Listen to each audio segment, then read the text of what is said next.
এই বিয়ে আমি কিছুতেই মানতে পারবো না। যে মেয়ের চরিত্র ঠিক নেই তাকে আমি আমার ঘরের বউ করে নিয়ে যেতে পারবো না। বিয়েবাড়ির সানাইয়ের শব্দ মুহূর্তেই থেমে গেল। চারিদিকে পিনপতন নীরবতা। ইয়ানা স্তব্ধ হয়ে দাঁড়িয়ে আছে বিয়ের স্টেজে। ইমরান, তোমার মাথা কি খারাপ হয়ে গেছে? তুমি এসব কি বলছো সবার সামনে? আমি যা বলছি একদম ঠিক বলছি। তুমি ভেবেছো তুমি যা খুশি তাই করবে আর আমি বোকার মতো তোমাকে বিয়ে করে নেব? হাই হাই, এই ছিল তোর মনে? আমরা তোকে এত বিশ্বাস করলাম, আর তুই আমাদের বংশের মুখেই চুনকালি মাখালি। আম্মু, আমি তো তোমাকে আগেই বলেছিলাম আপুর গতিবিধি আমার ভালো লাগে না। দেখো আজ সবার সামনে আমাদের কি অপমানটাই না হতে হচ্ছে। চাচি, তিয়াশা, তোমরা অন্তত চুপ করো। তোমরা ভালো করে জানো এসব ডাহা মিথ্যা কথা। ইমরান, তুমি কোন সাহসে আমার নামে এসব জঘন্য মিথ্যা অপবাদ দিচ্ছ? মিথ্যা? এই দেখো প্রমাণ। ইমরান পকেট থেকে কিছু ভুয়া ছবি বের করে আকবর সাহেবের হাতে দিল। ছবিগুলো দেখে আকবর সাহেবের চোখ রাগে লাল হয়ে গেল। ইয়ানা, আকবর সাহেব সজোরে ইয়ানার গালে এক থাপ্পড় বসিয়ে দিলেন। থাপ্পড়ের আঘাতে ইয়ানা স্টেজের একপাশে ছিটকে পড়ল। ওগো, তুমি মেয়েটাকে এভাবে মারছো কেন? ও তো আমাদের মেয়ে, ওর কথা অন্তত একবার শোনো। তুমি চুপ করো সালমা। তোমার এই আদরের মেয়ে আজ আমার মান সম্মান সব ধুলে মিশিয়ে দিয়েছে। আমার এত বছরের অহংকার, আমার বংশের নাম সব শেষ করে দিয়েছে এই মেয়ে। আবু, তুমি আমাকে না জিজ্ঞেস করেই ওর দেওয়া ছবিগুলো বিশ্বাস করে নিলে? আমি তোমার নিজের মেয়ে, আর তুমি আমাকে একটা বারের জন্য আত্মপক্ষ সমর্থনের সুযোগ দিলে না? চুপ কর বেয়াদব মেয়ে। তোর মতো মেয়ে থাকা আর না থাকা সমান। আঙ্কেল, আমাকে মাফ করবেন। আপনাদের সাথে আমাদের ব্যবসায়িক সম্পর্ক থাকবে, কিন্তু এই মেয়ের সাথে আমি কোনো সম্পর্ক রাখতে চাই না। আমি চললাম। ইমরান চলে যেতে উদ্যত হলে ইয়ানা উঠে দাঁড়ালো। তার চোখে পানি, কিন্তু দৃষ্টিতে চলছে জেদের আগুন। দাঁড়াও ইমরান, তুমি আমাকে ছেড়ে যাচ্ছ না। আমি তোমাকে লাথি মেরে বের করে দিচ্ছি আমার জীবন থেকে।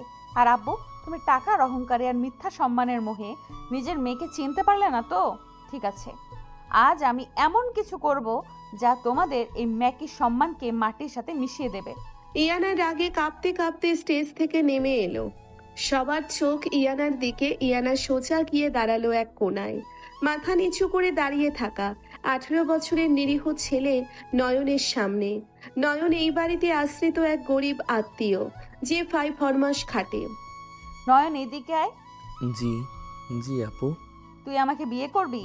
ইয়ানার কথা শুনে পুরো বিয়ে বাড়ি যেন স্তব্ধ হয়ে গেল। নয়ন ভয় পাওয়ার ভান করে 2 কদম পিছিয়ে গেল। আপু এসব কি বলছেন? আমি আমি তোকে যা জিজ্ঞেস করেছি তার উত্তর দে। তুই আমাকে বিয়ে করবি কি না? হ্যাঁ নাকি না? ইয়ানা, তোর মাথায় কি পুরোপুরি খারাপ হয়ে গেছে? তুই আমাদের বাড়ির আশ্রিত একটা ফকিন্নি ছেলেকে বিয়ে করবি? আমার সামনে দাঁড়িয়ে এই সাহস তোর কি করে হয়? বিয়ে করলাম তাতে তোমার কি আসে যায়? আর ইমরান, তুই ভেবেছিস তুই চলে গেলে আমি বিয়ে না করে বসে থাকবো? দেখ, আজ আমি এই নিরীহ ছেলেটাকেই বিয়ে করব। ভাইজান, মেয়েটার তো দেখছি লজ্জা শরম সব মাথা থেকে উড়ে গেছে। একে তো নিজের চরিত্র খারাপ, তার উপর এখন এই ভিখারির ছেলেকে বিয়ে করতে চাইছে। আপু, তুমি কি পাগল হয়ে গেলে?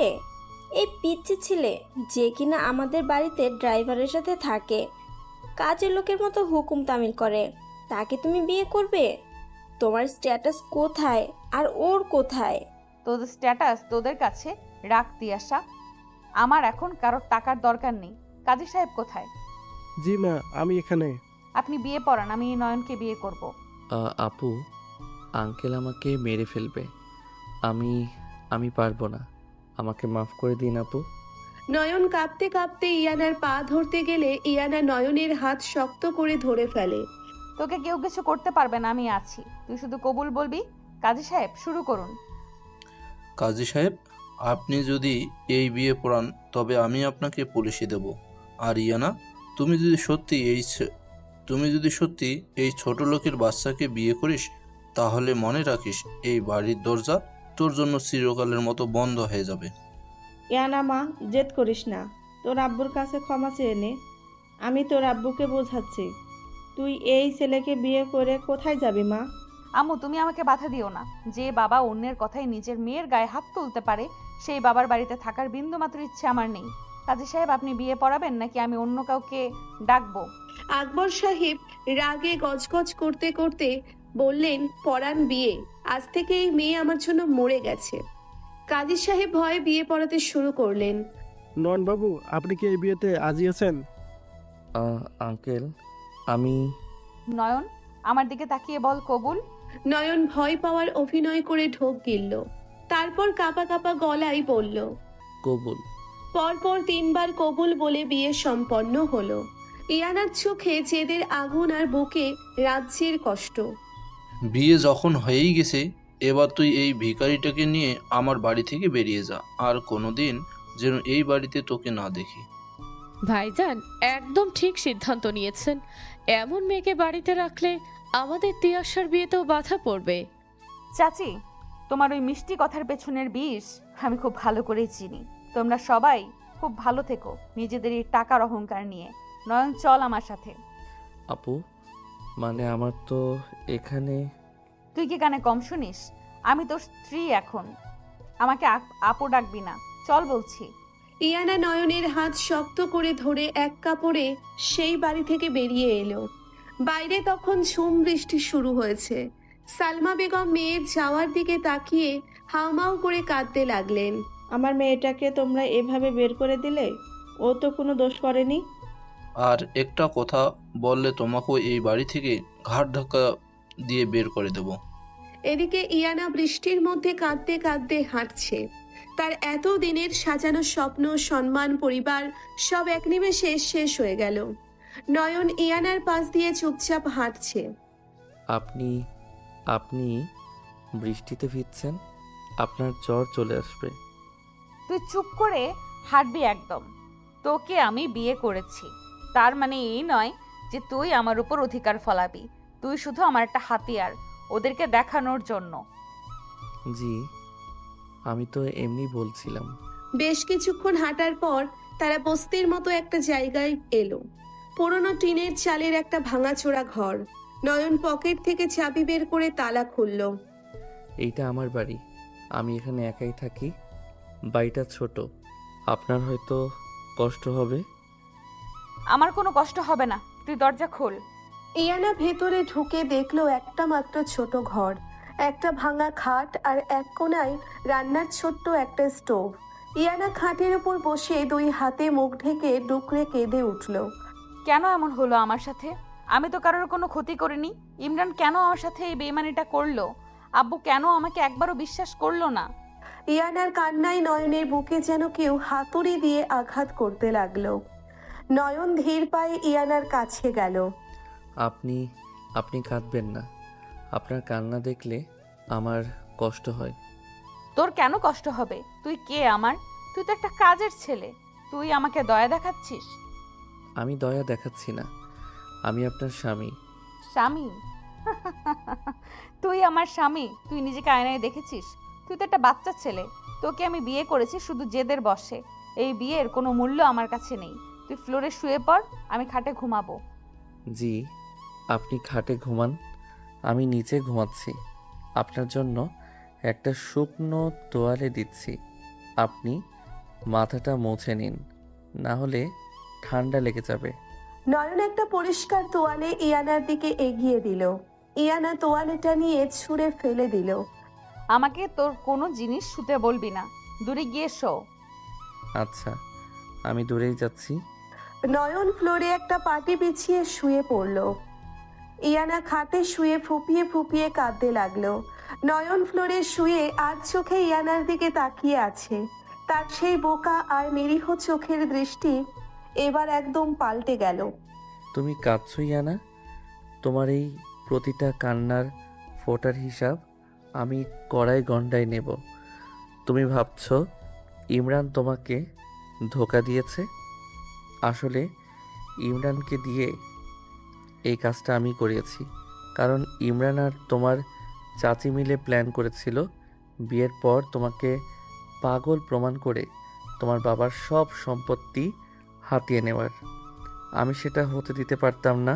তোমাকে ওদের নোংরা হাত থেকে বাঁচানোর একটাই উপায় ছিল তোমাকে নিজের কাছে নিয়ে আসা। তুমি আমাকে ঘেন্না করো, অবহেলা করো, আমার তাতে কোনো দুঃখ নাই। কিন্তু আমি তোমাকে কারো ক্ষতির শিকার হতে দেব না। এই ডেভিল তার নিজের জিনিসের উপর কারো নজর সহ্য করে না। নয়ন আস্তে করে উঠে দাঁড়ালো। ইয়ানা ততক্ষণে ক্লান্ত হয়ে ঘুমিয়ে পড়েছে। নয়ন ইয়ানার কাছে গিয়ে তার ভিজে চুলগুলো খুব আলতো করে মুছে দিতে লাগলো।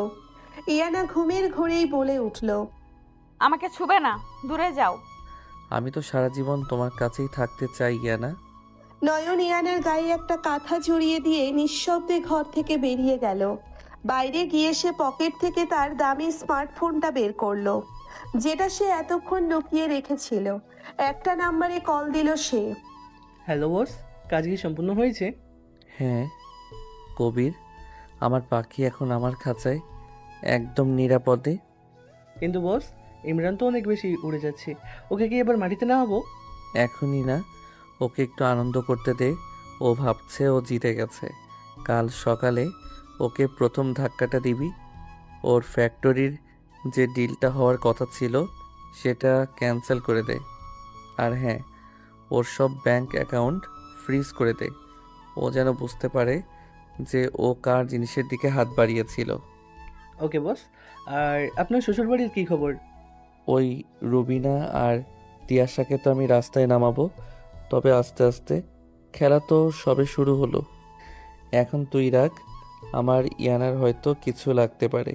নয়ন কল কেটে দিয়ে একটা শয়তানি হাসি দিল। নিরীহ চেহারার আড়ালে লুকিয়ে থাকা সেই ডেভিল হাসিতে যেন পুরো পৃথিবী ধ্বংস করার ক্ষমতা লুকিয়ে আছে। নয়ন ধীর পায়ে আবার ঘরে ফিরে এলো। ইয়ানা তখনও ঘুমাচ্ছে। নয়ন ফ্লোরে গিয়ে শুয়ে পড়ল। সকালে ইয়ানার ঘুম ভাঙল একটা সুন্দর গন্ধে। সে চোখ খুলে দেখলো নয়ন স্টোভের কাছে দাঁড়িয়ে কিছু একটা রান্না করছে। এই, তুই কি করছিস ওখানে? আপু, মানে আপনার তো ক্ষুধা লেগেছে, তাই আমি একটু ডিম ভুনা আর ভাত রান্না করছি। আপনি ফ্রেশ হয়ে নিন। আমি তোর হাতের রান্না খাবো না, আমার ঘেন্না করে। ঘেন্না কেন করবে? আমি তো খুব পরিষ্কার করে রান্না করেছি। আপনি না খেয়ে থাকলে তো আপনার শরীর খারাপ করবে। তুই আমার শরীরে এত চিন্তা করছিস কেন? তুই আমাকে চিনিস আমি কে? আমি ইয়ানা। আমার এক কথায় 1000 জন আমার সেবা করতে দাঁড়িয়ে যাবে, আর তুই আমাকে এই ভাঙা ঘরে তোর হাতের ডিম ভুনা খেতে হবে? পরিস্থিতি সবসময় এক থাকে না। এখন আপনার কাছে কেউ নেই। আমি ছাড়া আপনার এই মুহূর্তে আর কোনো আপন মানুষ নেই। আপন মানুষ? তুই আমার আপন মানুষ? তুই তো একটা সুযোগ সন্ধানী। তুই সুযোগ বুঝে আমাকে বিয়ে করেছিস যাতে আমার বাবার টাকার ভাগ পাস। আমি তোদের মতো ছোট লোকদের খুব ভালো করেই চিনি। ইয়ানার কথায় নয়ন যেন থমকে গেল। তার বুকে খুব কষ্ট হলো, কিন্তু সে সেটা বাইরে প্রকাশ করলো না। সে শুধু মাথা নিচু করে রইল। আপনি আমাকে যা খুশি বলতে পারেন, কিন্তু দয়া করে খাবারটা খেয়ে নিন। আপনি কাল রাত থেকে কিছু খাননি। আমি খাবো না মানে খাবো না। তুই খাবারটা ফেলে দে। ইয়ানা জেদ করে জানালার দিকে মুখ ঘুরিয়ে বসে রইল। নয়ন একটা প্লেটে খাবার বেড়ে ইয়ানার সামনে নিয়ে এলো। আমি আপনাকে খাইয়ে দিচ্ছি, একটু খেয়ে নিন প্লিজ। তুই আবার আমার সামনে এসেছিস? তোকে না বললাম আমি খাবো না? ইয়ানা রাগের মাথায় নয়নের হাতের প্লেটটায় সজোরে ধাক্কা মারলো। প্লেটটা মাটিতে পড়ে সব খাবার নষ্ট হয়ে গেল। নয়ন চমকে পিছিয়ে গেল। ইয়ানা নিজেও একটু অবাক হলো নিজের এই কাজে, কিন্তু জেদ বজায় রাখলো। তোকে বলেছিলাম না আমার সামনে আসবি না? জি ঠিক আছে, আমি পরিষ্কার করে দিচ্ছি। নয়ন নীরবে মেঝের খাবারগুলো পরিষ্কার করতে লাগলো। তার চোখের কোণে পানি জমেছে, কিন্তু সে সেটা ইয়ানাকে বুঝতে দিল না। ইয়ানা আর চোখে নয়নের দিকে তাকিয়ে দেখলো ছেলেটার মুখটা কেমন ফ্যাকাশে হয়ে গেছে। ইয়ানার মনে একটু খারাপ লাগলেও সে কিছু বলল না। আমি বাইরে যাচ্ছি, আমার একটা কাজ আছে। আপনি ঘর থেকে বের হবেন না। এই জায়গাটা বেশি ভালো না। কেউ এলে দরজা খুলবেন না। তুই আমাকে জ্ঞান দিবি না। আমার যখন যা খুশি আমি তাই করব। তুই যাওয়ার হলে যা। আচ্ছা, আমি দুপুরের খাবার নিয়ে আসবো। নয়ন দরজা বাইরে থেকে আটকে দিয়ে চলে গেল। ইয়ানা একা ঘরে বসে হাঁপিয়ে উঠল। তার মনের ভেতর হাজারটা প্রশ্ন ঘুরপাক খাচ্ছে। কেন ইমরান তার সাথে এমন করলো? কেন তার বাবা তাকে একটা বারের জন্যেও বিশ্বাস করলো না? আর এই ছেলেটা, এই পিচ্ছি ছেলেটা কেন তার সব অপমান এত নীরবে সহ্য করছে? ইয়ানা ভাবতে ভাবতে আবার কেঁদে ফেলল। এদিকে নয়ন বস্তি থেকে বেরিয়ে সোজা একটা দামি গাড়িতে গিয়ে উঠল। হাসিম নামের এক লোক গাড়ি চালাচ্ছিল। বস, আপনি এভাবে ভাঙ্গা ঘরে থাকবেন? আপনি চাইলে তো ম্যাডামকে আসল প্রদেশে নিয়ে আসতে পারেন। ওকে এখন সত্যিটা বললে ও বিশ্বাস করবে না। ও ভাববে আমি ওকে কিনে নিতে চাইছি। ওকে আগে আমার এই গরিব রূপের প্রতি বিশ্বাস আনতে হবে। ও যখন বুঝতে পারবে যে টাকার চেয়ে মানসিক শান্তির মূল্য অনেক বেশি, তখন আমি ওকে সব বলবো। কিন্তু বস, ম্যাডাম তো আপনাকে অপমান করছে, আপনার কষ্ট হচ্ছে না? ওর দেওয়া অপমান আমার কাছে আশীর্বাদের মতো। ও আমাকে বকুক, মারুক, যা খুশি করুক, শুধু আমার চোখের সামনে থাকুক। আমি ওকে আমার থেকে দূরে যেতে দেব না। তুই এখন গাড়ি টান, কবিরের ওখানে যেতে হবে। জি বস। নয়ন তার ল্যাপটপ খুলে বসলো গাড়িতে। স্ক্রিনে ইমরানের ব্যাংক অ্যাকাউন্টের ডিটেলস ভাসছে।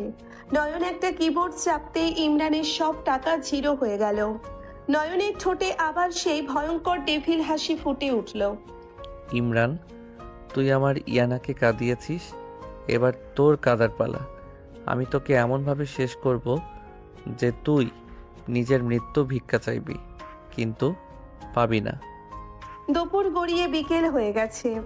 ইয়ানা একা সেই ভাঙা ঘরে বসে আছে। খিদায় তার পেট জ্বলছে, কিন্তু জেদের কারণে সে একটুও কাঁদছে না। হঠাৎ দরজায় কড়া নাড়ার শব্দ হলো। ইয়ানা চোখ মুছে দরজার দিকে তাকালো। ইয়ানা, মানে দরজাটা একটু খুলবেন? আমি নয়ন। আমি তোকে বলেছিলাম না আমার চোখের সামনে আর আসবি না? তুই আবার ফিরে এসেছিস কেন? আমি তো আপনার স্বামী। আমি আপনাকে একা রেখে কোথায় যাব? দরজাটা খুলুন, আমি আপনার জন্য খাবার এনেছি। আমার তোর আনা ভিখারির খাবার খাওয়ার কোনো শখ নেই, তুই যা এখান থেকে। নয়ন কিছুক্ষণ চুপ করে দাঁড়িয়ে রইল দরজার ওপাশে। তারপর খুব শান্ত গলায় বলল, আপনি যদি দরজা না খোলেন, আমি কিন্তু এই দরজার সামনেই বসে থাকব। বৃষ্টি আসার সম্ভাবনা আছে, আমি বৃষ্টিতে ভিজব, কিন্তু কোথাও যাব না। তুই আমাকে ইমোশনাল ব্ল্যাকমেল করছিস? তোর তো দেখি সাহস কম না। ইয়ানা রাগে গজগজ করতে গিয়ে দরজা খুলে দিল। নয়ন হাতে একটা টিফিন ক্যারিয়ার নিয়ে দাঁড়িয়ে আছে।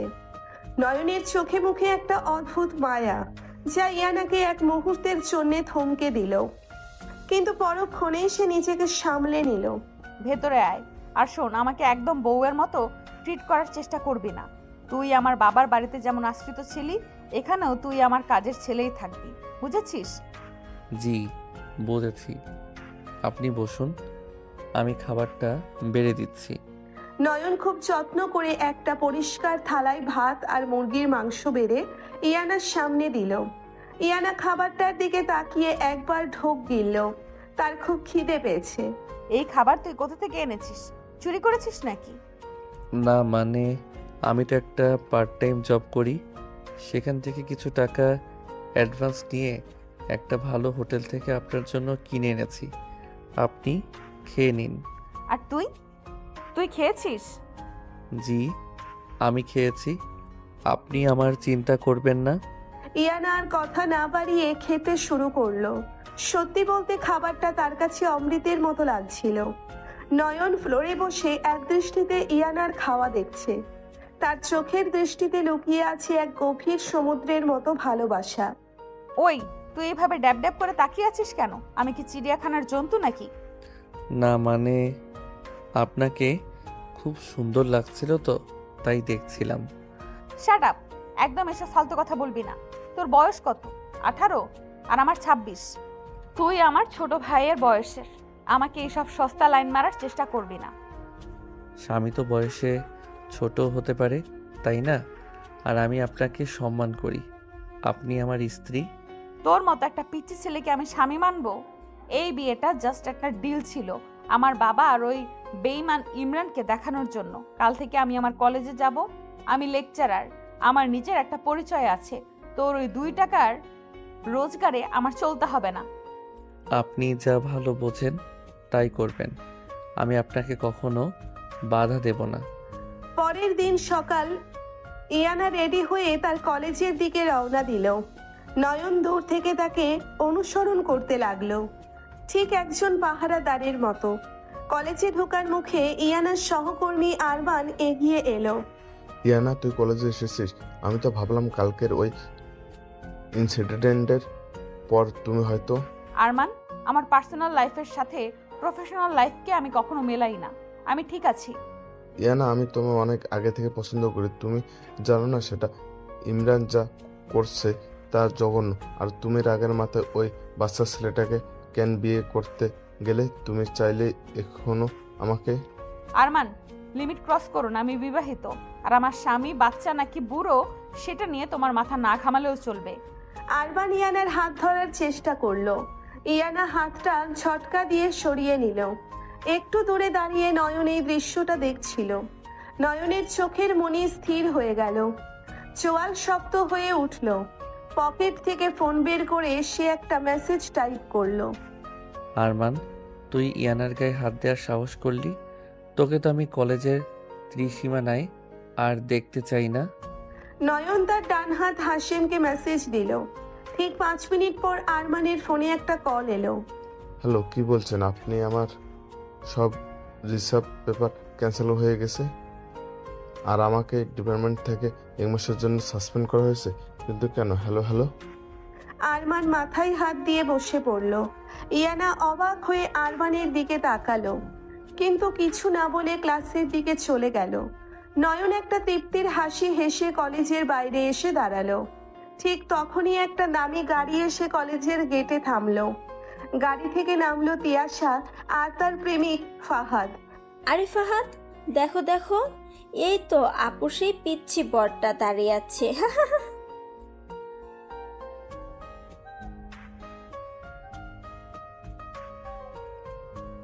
আসলেই তো। কিরে ছেলে, তোর তো ভাগ্য খুলে গেছে। একেবারে 1 কোটিপতির মেয়েকে ফাঁসিয়ে ফেললি। তা ইয়ানা কোথায়? কলেজের ভেতরে? আপনারা কারা? আর ইয়ানা মানে আমার স্ত্রীর নামে বাজে কথা বলবেন না। তোর স্ত্রী? তুই তো একটা রাস্তার ভিখারি। আপু তোকে জাস্ট একটা টিস্যু পেপারের মতো ইউজ করেছে। কাজ শেষ হলে তোকে ড্রেনে ফেলে দেবে। ইয়ানা ঠিক সেই মুহূর্তে ক্লাস থেকে বের হয়ে গেটের কাছে আসছিল। তিয়াশার ফাহাদকে দেখে সে থমকে দাঁড়ালো। নয়ন মাথা নিচু করে কাঁপতে কাঁপতে বলল, আমাকে আপনারা যা খুশি বলুন, কিন্তু ইয়ানাকে কিছু বলবেন না। ও অনেক ভালো। তুই আমাকে শেখাবি? ওই রাস্তার কুকুর। তোকে তো আজ আমি। ফাহাদ নয়নের গায়ে হাত তুলতে গেলে ইয়ানা দৌড়ে এসে ফাহাদের হাত শক্ত করে ধরে ফেলে। ইয়ানার চোখে আগুন জ্বলছে। ফাহাদ, খবরদার বলছি, আমার স্বামীর গায়ে হাত তোলার আগে নিজের হাতটার কথা চিন্তা করিস। হাতটা কিন্তু আমি গোড়া থেকে কেটে ফেলবো। আপু, তুমি এই ফকিনীর ছেলের জন্য ফাহাদের গায়ে হাত তুলছো? তোমার তো লেভেল বলতে আর কিছু অবশিষ্ট নেই। আমার লেভেল তোর মাপতে আসিস না। আমার লেভেল তোরা মাপতে আসিস না তিয়াশা। তোরা যে নোংরা খেলা খেলেছিস না আমার সাথে, তার জবাব আমি দেব। আর হ্যাঁ, আমার স্বামী ভিখারি হতে পারে, ছোট হতে পারে, কিন্তু তোদের ওই বেঈমান ইমরানের চেয়ে 1000 গুণে ভালো। অন্তত সে আমাকে রাস্তায় অপমান করছে না। খুব তো বড় বড় কথা বলছো ইয়ানা। কালকে যখন তোমার বাবা তোমাকে নিগাল ত্যায্যপুত্র করবে আর তোমার সব ব্যাংক অ্যাকাউন্ট ব্লক করে দিবে, তখন ওই পিচ্ছি ছেলেকে নিয়ে রাস্তায় রাস্তায় ভিক্ষা করতে হবে। ইয়ানা একটু দমে গেল, কিন্তু বাইরে প্রকাশ করলো না।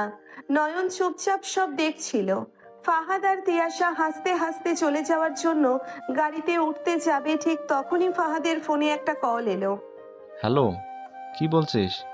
আমাদের কাস্টমসে আটকে থাকা ওই 50 কোটি কনসাইনমেন্ট সিল হয়ে গেছে? মানে কি? কিভাবে হলো? ফাহাদের মুখটা মুহূর্তের মধ্যে ফ্যাকাশে হয়ে গেল। সে কাঁপা কাঁপা হাতে ফোনটা পকেটে রাখলো। তিয়াশা অবাক হয়ে জিজ্ঞেস করলো, ফাহাদ, কি হয়েছে? তুমি ঘামছো কেন? আমার বাবার কোম্পানি শেষ দিয়েছা।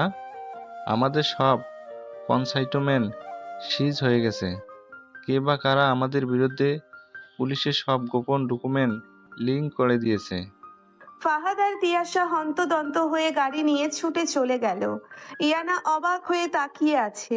নয়ন পেছন থেকে খুব নিরীহ গলায় বলল, আল্লাহ বিচার করে দিয়েছেন ইয়ানা, যারা অন্যের ক্ষতি চায় তাদের নিজেদেরই ক্ষতি হয়।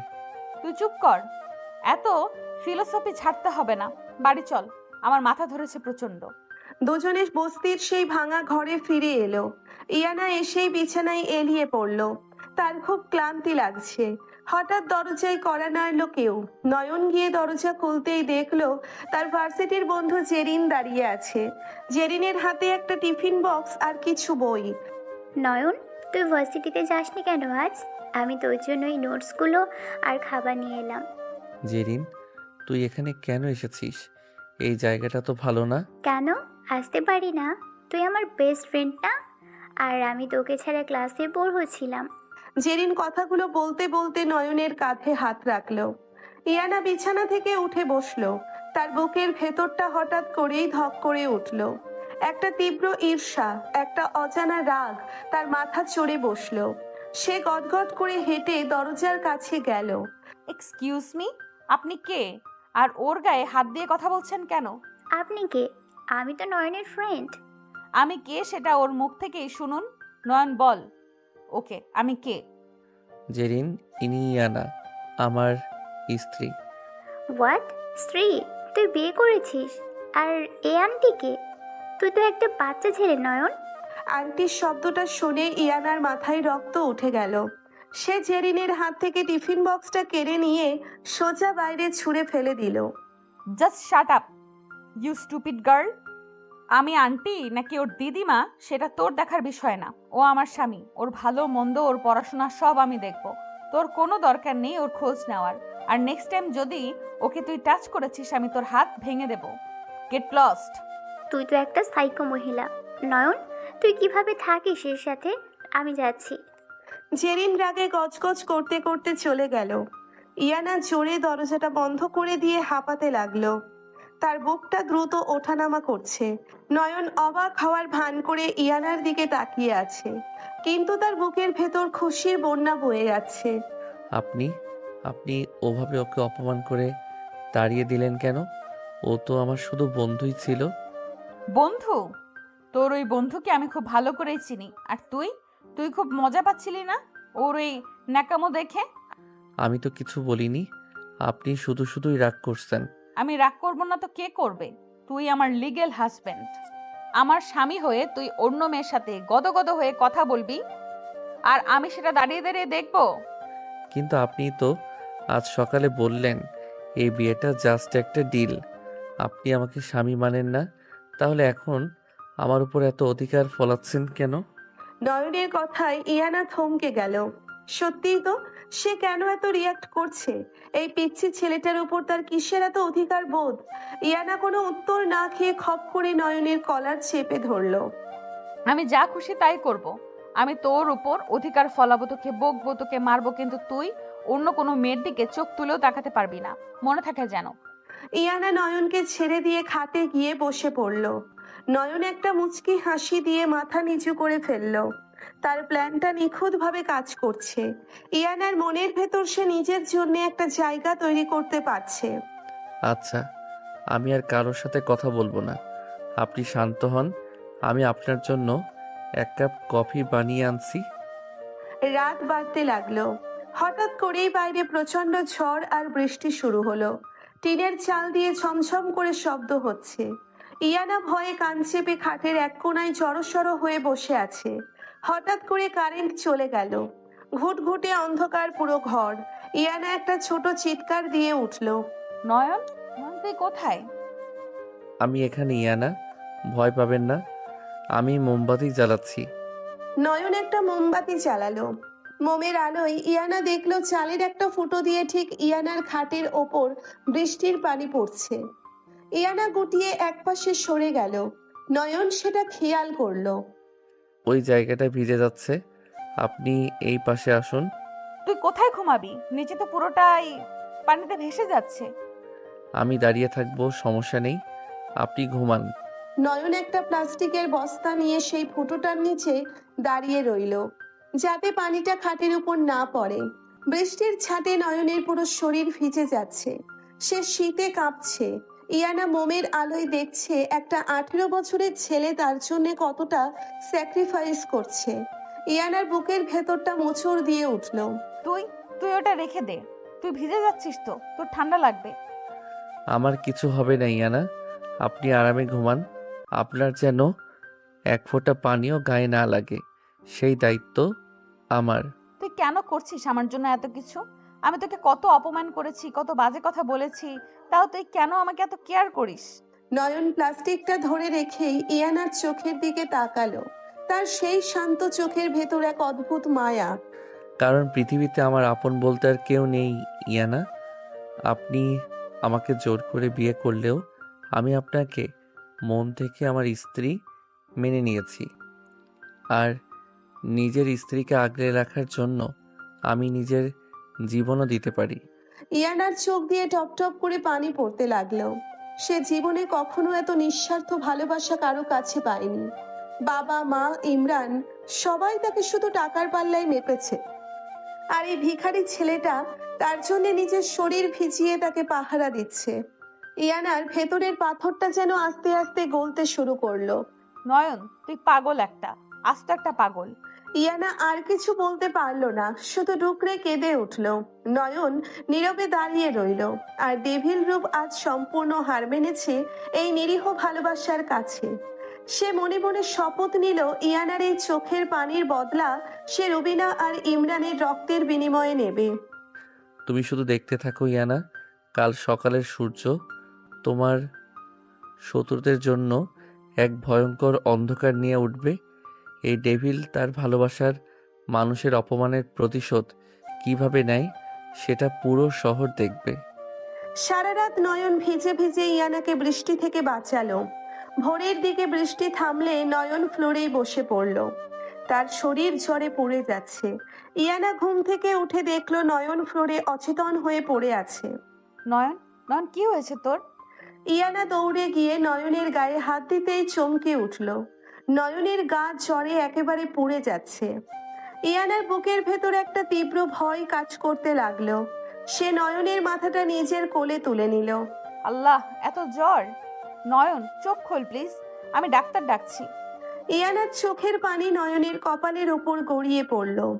যে মেয়েটা কাল পর্যন্ত নয়নকে ঘেন্না করত, আজ সেই মেয়েটার বুকেই নয়নের জন্য এক আকাশ সমান ব্যাকুলতা। ভাঙা ঘরের নিস্তব্ধতা ভেঙে শুধু বৃষ্টির রিমঝিম শব্দ আর ইয়ানার ফোপিয়ে কান্নার আওয়াজ শোনা যাচ্ছে। ফ্লোরে নয়ন অচেতন হয়ে পড়ে আছে, তার শরীর জ্বরে যেন আগুনের মতো পুড়ছে। ইয়ানা নিজের কোলে নয়নের মাথাটা নিয়ে পাগলের মতো ডাকছে। নয়ন, নয়ন, চোখ খোল। এই পাগল ছেলে, চোখ খোল বলছি। তুই এভাবে পড়ে আছিস কেন? ইয়ানার হাত কাঁপছে। যে মেয়েটা কাল পর্যন্ত নয়নকে ছুতে ঘেন্না করেছে, আজ সেই মেয়েটার হাত নয়নের কপাল থেকে সরছে না। নয়নের শ্বাস প্রশ্বাস স্রোত বইছে। ইয়ানা বুঝতে পারছে না সে কি করবে। আল্লাহ, আমি এখন কি করব? এই বস্তির মধ্যে আমি ডাক্তার কোথায় পাবো? আমার কাছে তো একটা কানাকড়িও নেই। ইয়ানা হুড়মুড় করে উঠে দাঁড়ালো। এক মগ পানি আর নিজের ওড়নাটা ভিজিয়ে নয়নের পাশে বসে পড়ল। নিজের গায়ের ওড়না দিয়ে সে নয়নের মাথা মুছিয়ে দিতে লাগলো। নয়নের চোখ জোড়া শক্ত করে বন্ধ। তুই কেন এমন করলি? কেন সারা রাত ওই বৃষ্টির ছাটের মধ্যে দাঁড়িয়ে থাকলি? আমি কি তোকে বলেছিলাম আমার জন্য এত দরদ দেখাতে? আমি তো তোকে কাল কত অপমান করেছি, খাট ধাক্কা দিয়ে বের করে দিতে চেয়েছি। তুই কেন আমাকে এত কেয়ার করতে গেলে? তুই জানিস না আমাকে যারা ভালোবাসে তারা সবাই শেষ পর্যন্ত কষ্ট পায়? ইয়ানার চোখের পানি টপ টপ করে নয়নের গালে পড়ছে। নয়ন জ্বরের ঘোরে বিড়বিড় করে কিছু একটা বলার চেষ্টা করলো। ইয়ানা কান পেতে শোনার চেষ্টা করলো। মা গো, আমাকে একা রেখে যেও না, আমার খুব ভয় করে অন্ধকারে। নয়নের এই ভাঙা ভাঙা কথাগুলো ইয়ানার বুকের ভেতর যেন তীরের মতো বিঁধল। 18 বছরের একটি ছেলে, যার এই বয়সে বই খাতা নিয়ে ভার্সিটিতে হাসি মুখে থাকার কথা, সে কিনা জ্বরের ঘোরে মায়ের জন্য ডুকরে কাঁদছে। নয়ন, আমি আছি তো, আমি কোথাও যাব না। তুই চুপ কর, আমি তোর জন্য ওষুধ নিয়ে আসছি। ইয়ানা বুঝতে পারলো এভাবে শুধু জলপট্টি দিয়ে জ্বর কমবে না। সে দ্রুত নিজের ব্যাগটা হাতড়ালো, কিন্তু তার ডেবিট কার্ড, ক্রেডিট কার্ড সবকিছু তার বাবা কাল রাতেই ব্লক করে দিয়েছে। ক্যাশ টাকা একটাও নেই। ইয়ানা নিজেকে পৃথিবীর সবচেয়ে অসহায় মানুষ মনে করতে লাগলো। হঠাৎ তার হাত গেল নিজের গলার সোনার চেইনটার দিকে। এটা তার মায়ের দেওয়া শেষ স্মৃতি। আমার মায়ের দেওয়া স্মৃতি, কিন্তু এই মুহূর্তে নয়নের জীবনের চেয়ে বড় নয়। এই ছেলেটা আমার জন্য নিজের জীবন বাজি রেখেছে, আর আমি সামান্য একটা চেইনের মায়া করব? ইয়ানা চেইনটা গলা থেকে ছিঁড়ে নিল। বাইরে তখনও টিপ টিপ বৃষ্টি পড়ছে। ইয়ানা নয়নের মাথায় আরেকবার ভালো করে জলপট্টি দিয়ে ঘর থেকে দৌড়ে বের হলো। কাদামাখা রাস্তা পার হয়ে সে বস্তির বাইরের একটা ওষুধের দোকানে গিয়ে দাঁড়ালো। ভাই ভাই আমাকে কিছু জ্বরের হাই পাওয়ারের ওষুধ দিন তো, খুব এমার্জেন্সি। ম্যাডাম, ডাক্তার দেখাইছেন?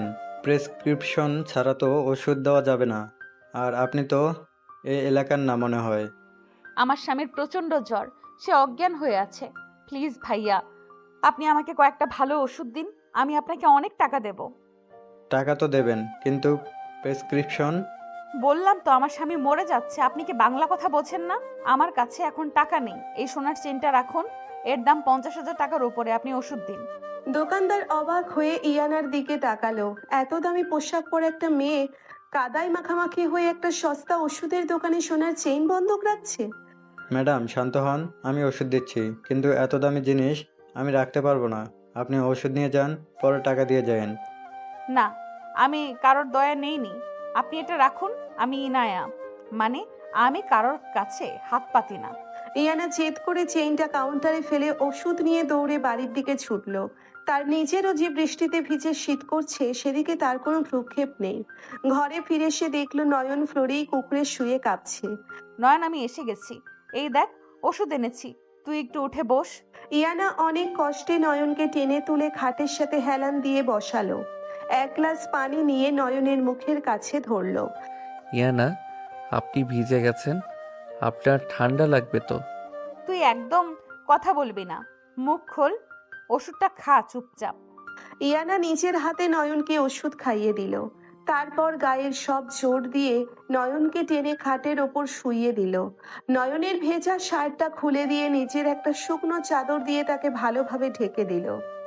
আমাকে আমাকে একা ফেলে যাবেন না ইয়ানা, আমার খুব ভয় করে। সবাই আমাকে ছেড়ে চলে যায়। কেউ তোকে ছেড়ে যাবে না, তুই ঘুমা, আমি এখানেই আছি। ইয়ানা খাটের একপাশে বসে নয়নের মাথাটা নিজের বুকের কাছে টেনে নিল। নয়ন জ্বরের ঘরে ইয়ানার পেটের কাছে মুখ গুজে ছোট্ট বাচ্চার মতো গুটিসুটি মেরে শুয়ে রইল। ইয়ানা আলতো হাতে নয়নের চুলে বিলি কেটে দিতে লাগলো। তার দুই চোখ বেয়ে অঝরে পানি পড়ছে। তুই কেন এত ভালো রে নয়ন? আমি তো সারা জীবন শুধু টাকার পেছনে ছুটেছি, অহংকার করেছি নিজের স্ট্যাটাস নিয়ে। আমার বাবা আমাকে টাকার মেশিন ছাড়ার কিছুই ভাবেনি। ইমরান আমাকে একটা প্রজেক্টের বেশি কিছু মনে করেনি। আর তুই তুই এই ভাঙা ঘরে আমাকে রানীর মতো রাখতে চাস। তোর এই বোকা ভালোবাসার যোগ্য কি আমি? ইয়ানার কান্নায় নয়নের কপাল ভিজে যাচ্ছে।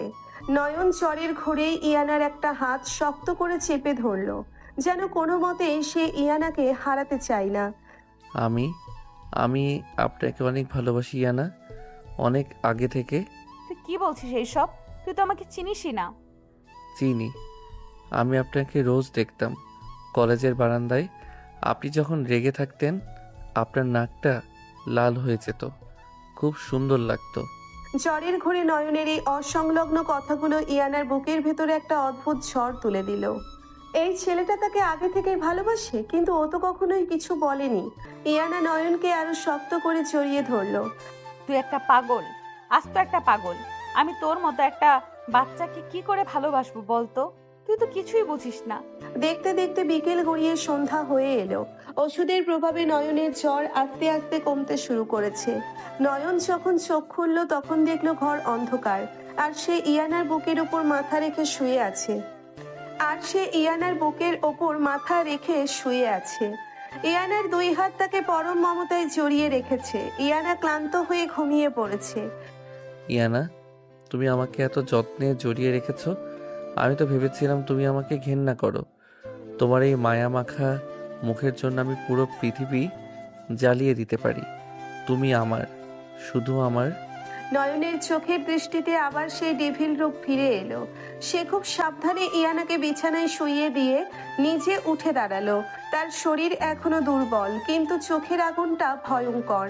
সে প্যান্টের পকেট থেকে ফোন বের করলো। 10টা মিসড কল। হ্যালো কবির, বল। বস, আপনার গলা এমন শোনাচ্ছে কেন? আপনি কি অসুস্থ? আমার কথা বাদ দে, ইমরানের কি খবর সেটা বল। বস, আপনি যেমনটা বলেছিলেন আমি ঠিক তেমনটা করেছি। ইমরানের কোম্পানির সব শেয়ার আমি হ্যাক করে ট্র্যাপ করে দিয়েছি। ওর ফ্যাক্টরিতে এখন লেবাররা স্ট্রাইক করেছে বেতনের জন্য। ও এখন পুরো রাস্তায় বসে গেছে। ও পাগলের মতো ব্যাংকে দৌড়াচ্ছে। গুড, ওকে আরও একটু দৌড়াতে দে। ওর বাবা মা যেন কাল সকালে বাড়ি থেকে বের হতে না পারে, সেই ব্যবস্থা কর। ওদের নামে ইনকাম ট্যাক্সের ভুয়া নোটিশ পাঠিয়ে দে। ওরা ইয়ানাকে অপমান করেছে সবার সামনে। আমি ওদের বংশের নাম মুছে দেব। কিন্তু বস, আপনার শ্বশুর আকবর সাহেবের কোম্পানির অবস্থাটাও তো খুব খারাপ। রুবিনা ম্যাডাম আর ওই শফিক মিলে আকবরের সাহেবের পেছন ছুরি মেরেছে। আকবর সাহেবের সব টাকা ওরা নিজেদের অ্যাকাউন্টে সরাচ্ছে। সরাতে দে। আকবর সাহেব টাকার অহংকারে অন্ধ। ওনার এই অহংকার ভাঙা দরকার। উনি যখন বুঝবেন তার নিজের রক্তের মানুষগুলোই তার সাথে বেইমানি করেছে, তখন ওনার চোখ খুলবে। তুই শুধু রুবিনার অ্যাকাউন্টগুলো ট্র্যাক করে রাখ। সময় হলে 1 সেকেন্ডে সব টাকা আমি ইয়ানার অ্যাকাউন্টে ট্রান্সফার করব। ওকে বস। আর আপনি ইন্সপেক্টর রফিক কিন্তু এখনো আপনাকে খুঁজছে। ওনার সন্দেহ কাল রাতের ফাহাদের কনস্টাইনমেন্ট সিজ হওয়ার পেছনে ডেভিলের হাত আছে। রফিককে নিয়ে আমাকে ভাবতে হবে না, ও আমার টিকিটাও ছুঁতে পারবে না। তুই এখন ফোন রাখ, ইয়ানা উঠে যাবে। সবগুলো কবিরের। নয়ন ফোন কেটে দিয়ে আবার সেই নিরীহ আর শান্ত চেহারায় ফিরে এলো। সে ধীর পায়ে ইয়ানার পাশে গিয়ে ফ্লোরে বসলো। ইয়ানার দিকে তাকিয়ে থাকতে থাকতেই ইয়ানা নড়ে চড়ে উঠল। নয়ন, নয়ন তুই কোথায়? ইয়ানা ধরপড় করে উঠে বসলো। অন্ধকারে নয়নকে দেখতে না পেয়ে সে ভয় পেয়ে গেল। আমি এখানে ফ্লোরে বসে আছি ইয়ানা। তুই ফ্লোরে কি করছিস? তোর না জ্বর? আমি তোকে খাটে শুইয়ে দিলাম না? তুই এবার ফ্লোরে কেন গেলি? আমি তো এখন ঠিক আছি, জ্বর কমে গেছে। আর আমি খাটে আপনার পাশে শুয়ে থাকলে আপনি যদি রাগ করেন। ইয়ানা খাট থেকে নেমে ধপ করে ফ্লোরে নয়নের সামনে বসলো। অন্ধকারে নয়নের মুখটা সে 2 হাত দিয়ে চেপে ধরলো। আমি তোকে বলেছিলাম না আমার সামনে ফালতু কথা বলবি না? তুই আমাকে না জিজ্ঞেস করে খাট থেকে কেন নামলি? আমার তৃষ্ণা পেয়েছিল, তাই পানি খেতে চাইলে আমাকে ডাকতে পারতি। তোর কিছু হয়ে গেলে আমি কি করতাম? তুই মরে গেলে আমি তো বিধবা হতাম, তাই না? ইয়ানার গলায় ধমক থাকলেও তার 2 চোখ বেয়ে অঝরে পানি পড়ছে। নয়ন বুঝতে পারছে ইয়ানা তাকে কতটা আপন করে নিয়েছে এই একদিনেই। আপনি কাঁদছেন ইয়ানা আমার জন্য? একদম চুপ, একটা কথা বলবি না তুই। আমি কেন কাঁদবো তোর জন্য? তুই তো একটা কাজের ছেলে। আমি তোকে দয়া করছি জাস্ট। আচ্ছা, আপনি দয়াই করুন, তাও আপনি কাঁদবেন না প্লিজ। আপনার কান্না দেখলে আমার বুকের ভেতরটা কেমন যেন করে। মনে হয় কেউ আমার কলিজাটা চেপে ধরেছে। ইয়ানা আর নিজেকে সামলাতে পারল না। সে নয়নের বুকে মাথা রেখে হু হু করে কেঁদে উঠল। নয়নও তার 2 হাত দিয়ে ইয়ানাকে শক্ত করে জড়িয়ে ধরল। আমাকে তুই ছেড়ে যাবি না তো নয়ন? সবাই আমাকে টাকার জন্য ব্যবহার করেছে, তুইও কি আমাকে ধোঁকা দিবি? ইয়ানা, আমি আমার নিজের নিঃশ্বাসকে ধোঁকা দিতে পারি, কিন্তু আপনাকে না। আপনি আমার জীবনের সেই আলো, যার জন্য আমি 18 বছর ধরে অন্ধকারে অপেক্ষা করেছি।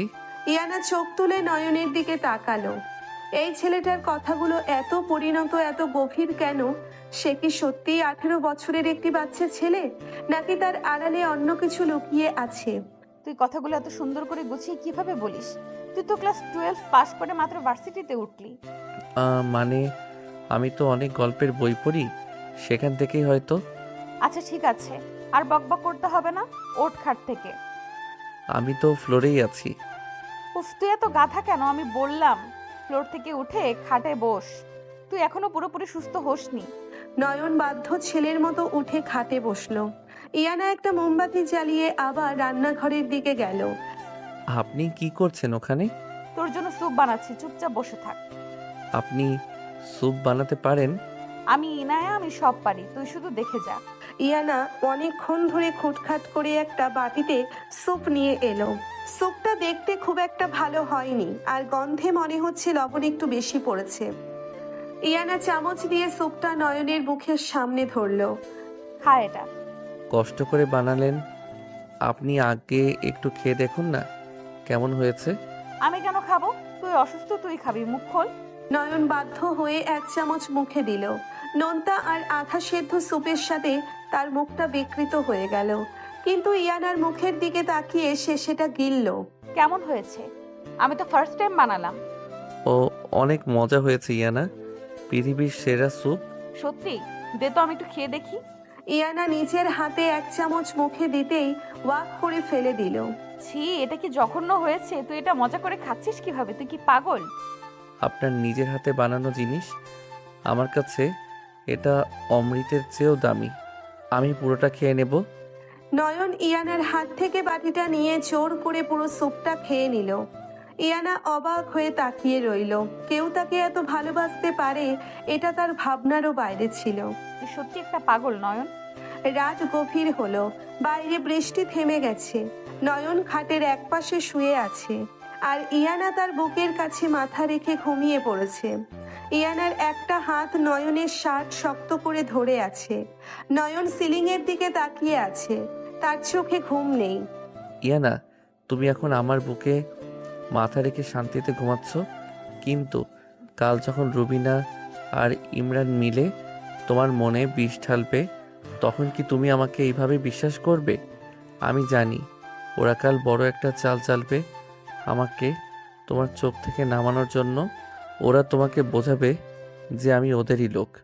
তুমি হয়তো আমাকে ভুল বুঝে আবার এই বাড়ি থেকে বের করে দেবে, কিন্তু আমি তোমার সেই অপমান হাসি মুখে মেনে নেব ইয়ানা, কারণ আমি ডেভিল। আর ডেভিল তার নিজের রানীকে রক্ষা করার জন্য নিজের সম্মান ধুলাই মেশাতেও পিছপা হয় না। নয়ন খুব আলতো করে ইয়ানার কপালে একটা চুমু খেলো। ইয়ানা ঘুমের ঘোরে একটু হেসে নয়নকে আরো শক্ত করে জড়িয়ে ধরল। সকালের মিষ্টি রোদ জানালার ফুটো দিয়ে এসে নয়নের চোখে পড়ল। নয়নের ঘুম ভাঙল না, কিন্তু তার বুকের ওপর ইয়ানার ভারী হাতের স্পর্শে সে চোখ খুলল। ইয়ানা এখনো গভীর ঘুমে, তার অবিন্যস্ত চুলগুলো নয়নের মুখে এসে পড়েছে। নয়ন একদৃষ্টিতে তাকিয়ে রইল ইয়ানার মুখটার দিকে। এই মুখটার জন্যে সে তার পুরো সাম্রাজ্য, পুরো জীবন বাজি রাখতে পারে। ইয়ানা, তুমি যদি জানতে তোমার এই পিচ্চি বর তোমার জন্য কি কি করছে, তবে কি তুমি আজও আমাকে ঘৃণা করতে, নাকি তুমি ভয় পেতে? নয়ন খুব সাবধানে ইয়ানার হাতটা সরিয়ে খাটের একপাশে বসলো। শরীরটা এখনো একটু দুর্বল, কিন্তু সে জানে তাকে আজ অনেক বড় একটা খেলা খেলতে হবে। ইমরানের পরাজয় নিশ্চিত, কিন্তু রুবিনা আর তিয়াশা এখনো ইয়ানাকে পুরোপুরি ধ্বংস করার পরিকল্পনা করছে। নয়ন বিছানা থেকে উঠে রান্নাঘরে গেল। সে সাধারণ প্যান্ট শার্ট পরে তৈরি হয়ে নিল। বের হওয়ার আগে সে এক টুকরো কাগজ টেবিলের ওপর রেখে গেল। আমি একটু কাজে যাচ্ছি, দুপুরের খাবার আমি পাঠিয়ে দেব, তুমি দরজা খুলবে না। নয়ন বাইরে বেরিয়ে আসতেই দেখলো হাসিম নিচে গাড়িতে অপেক্ষা করছে। নয়ন গাড়িতে উঠতেই হাসিম গাড়ি টান দিল। বস, তিশা আর রুবিনা আজই ইয়ানা ম্যাডামের বাবার অফিসে যাচ্ছে। ওরা এমন কিছু ভুয়া ডকুমেন্ট তৈরি করেছে যা দেখলে আকবর সাহেব ইনায়াকে ত্যায্য করতে বাধ্য হবেন। করুক, ওদেরকে সেই সুযোগটাই আমি দিচ্ছি। তিয়াশা আর রুবিনা কতদূর যেতে পারে সেটা আমি দেখতে চাই। ওদের পতনের জন্য তো সব রেডি করাই আছে। তুই এখন আমাকে আমার আগের ডেরায় নিয়ে চল। গাড়িটা শহরের একটা পরিত্যক্ত ফ্যাক্টরির সামনে গিয়ে থামলো। নয়ন ভেতরে ঢুকতেই কবির এবং আরো 4-5 লোক সশ্রদ্ধ চিত্তে সালাম দিল। এই নয়ন সেই নিরীহ পিচ্ছি ছেলেটি নয়।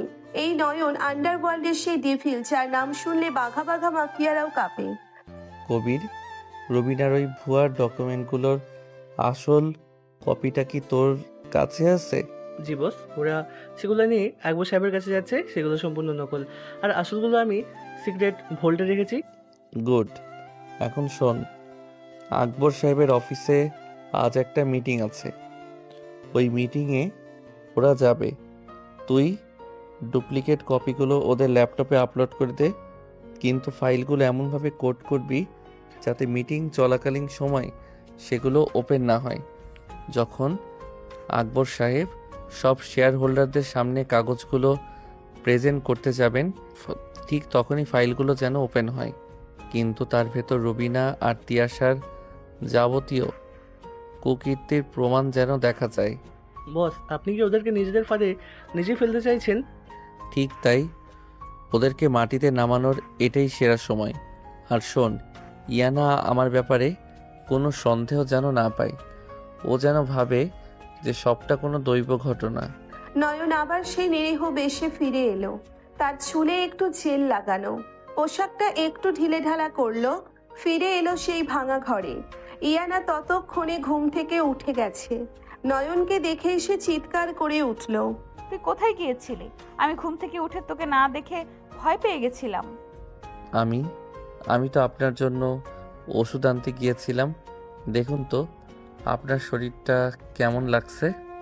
নয়ন ইয়ানার কপালে হাত দিল। ইয়ানা নয়নের হাতটা সরিয়ে দিয়ে একটু লজ্জা পেল। আমার ঠিক আছে, তুই খেয়েছিস? না, আপনি খেয়ে নিন, আমি খাবো। ইয়ানা নয়নকে আর কিছু জিজ্ঞেস করলো না, কিন্তু তার মনের ভেতর খচখচানি কমছে না। রুবিনা চাচির একটি ফোন এসেছে সকালে। চাচি তাকে বলেছে সে আজই আকবর সাহেবকে প্রমাণ দেবে যে নয়ন একজন চোর এবং সে ইয়ানাকে ধোঁকা দিচ্ছে।